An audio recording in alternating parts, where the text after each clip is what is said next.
Pada tanggal 20 November tahun 2012, dunia perbasketan Amerika, khususnya taraf universitas, dihebohkan dengan seorang anak muda yang bernama Jack Taylor. Yang mana di malam itu Jack berhasil mencetak 138 poin dalam satu pertandingan. Wow, sungguhlah luar biasa. Seketika itu Jack menjadi terkenal.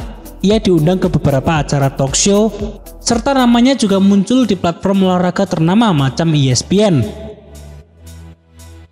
Kemudian hal gila dari Jack Taylor tak berhenti sampai di sana. Setahun kemudian ia mengulanginya lagi. Kali ini ia mencetak 109 poin dalam satu pertandingan. Sungguh sangatlah hebat. Akan tetapi dengan sensasinya ini, sebagai informasi, Jack sama sekali tidak pernah bermain di NBA atau bahkan memiliki karir basket di luar negeri. Lalu lantas mengapa tidak ada klub yang tertarik kepada bocah satu ini? Namun sebelum mengetahui jawabannya, buat kalian yang masih baru di channel ini, kita akan upload video setiap hari Selasa dan Jumat pukul 7 malam. So pastikan stay tune di channel kami. Oke, jika begitu langsung aja kita bahas Jack Taylor beserta latar belakangnya. Jack lahir di Lakeside, California pada tanggal 12 Oktober tahun 1990. Ia ternyata memiliki bibi yang merupakan seorang produser film dari Pixar yang bernama Darla Anderson. Nah, ketika itu bibinya sering membiayai Jack kecil untuk menghadiri camp bola basket di perguruan tinggi yang elit seperti Duke dan Stanford. Lalu selain itu, Jack juga sangat mengidolakan Kobe Bryant. Kemudian ia juga merupakan anak yang sangat religius. Ia sering menghabiskan banyak waktunya di gereja.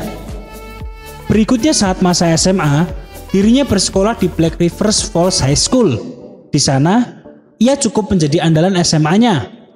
Bahkan ia menjadi pencetak poin terbanyak kedua dalam sejarah sekolahnya dengan raihan 1295 poin. Nah, setelah lulus SMA, ia sebenarnya sempat mendapatkan penawaran beasiswa basket dari beberapa universitas. Misalnya, dari Universitas Columbia yang bermain di Divisi 1 NCAA. Lalu ada Universitas Augustana yang bermain di Divisi 2 NCAA. Serta yang terakhir, ia juga mendapatkan tawaran dari Grinnell College yang bermain di Divisi 3 NCAA. Namun pada akhirnya, ia lebih memilih untuk bersekolah di Mercersburg Academy yang merupakan sebuah sekolah asrama persiapan untuk siswa perguruan tinggi. Serta, Taylor juga memperkuat tim basket akademi tersebut.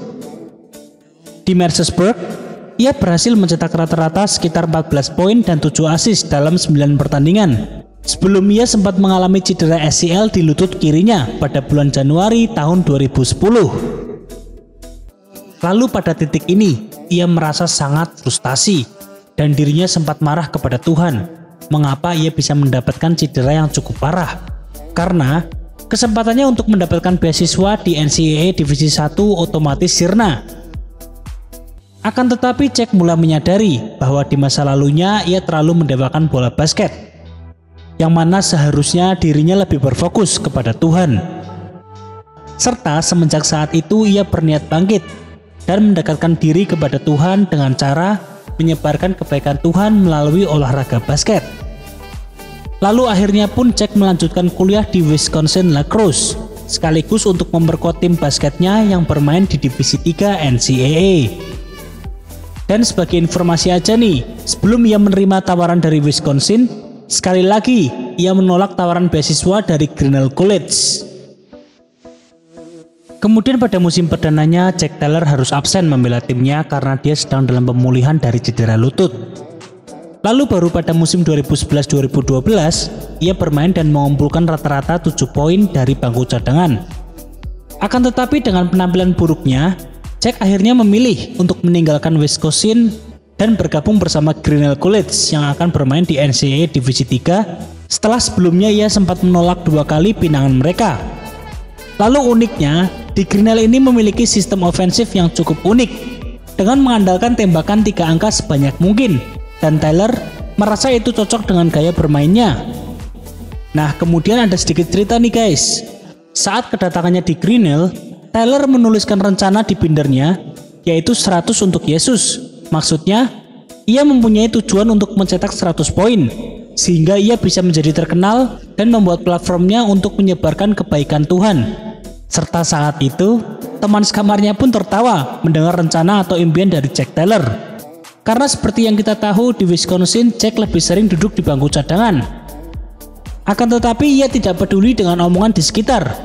Ia terus berdoa kepada Tuhan dan ia meyakini bahwa ia bisa melakukannya. Nah, ternyata impian Jack itu benar-benar bisa terlaksana. Pada Selasa malam, tanggal 20 bulan November tahun 2012, saat itu, Grinnell menghadapi tim yang relatif lemah, yakni Faith Baptist Bible. Di malam tersebut, ia tampil sangat luar biasa. Jack menghancurkan para lawannya, dengan torehan 138 poin berhasil dicetaknya, pada pertandingan yang berakhir 179 melawan 104. Di paruh pertama, ia berhasil mencetak 58 poin, dan di paruh kedua, ia mencetak 80 poin. Ini sungguhlah gila. Kemudian setelah pertandingan itu, namanya benar-benar menjadi trending di semua platform. Bahkan seorang Kobe Bryant yang pernah mencetak 81 poin dalam satu pertandingan turut merasa kagum setelah mendapatkan info dari seorang reporter dalam salah satu wawancaranya. Wow, itu tidak main-main. Dia berasal dari mana? Dari Grinnell College di Iowa, jawab seorang reporter. Itu sangat mengesankan, ucap Kobe Bryant. Lalu ketenaran Jack tak hanya berhenti sampai di sana. Bahkan ia diundang ke beberapa acara televisi seperti Good Morning America, The Today Show, dan show dari Jimmy Kimmel. Berikutnya, ia pun sempat menerima lebih dari 300 email untuk memintanya wawancara. Serta yang paling unik, ternyata Pizza Hut juga turut merayakan 138 poin Jack dengan menjual pizza seharga 1,38 US dollar. Sungguh nama Jack saat itu benar-benar mendunia. Nah, kemudian kehebatan Jack tak berhenti sampai di sana.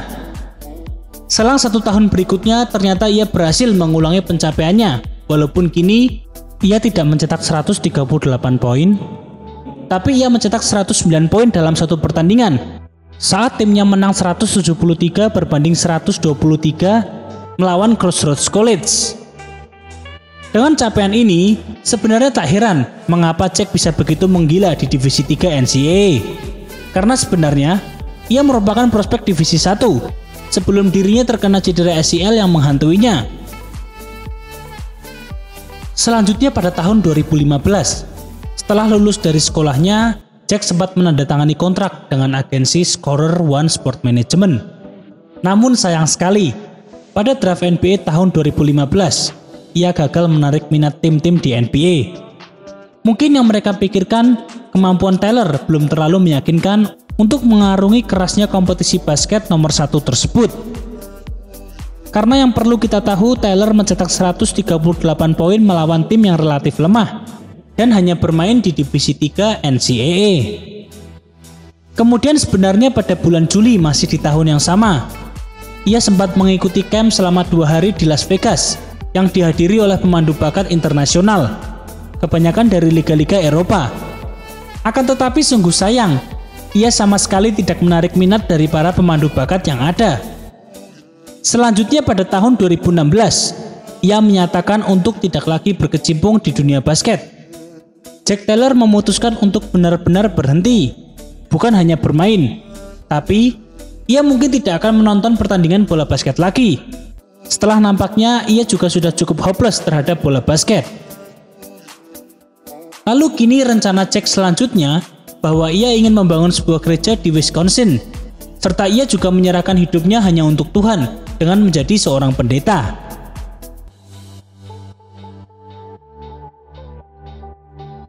Ya, itulah video kami pada hari ini. Terima kasih yang telah menonton. Thank you and see you.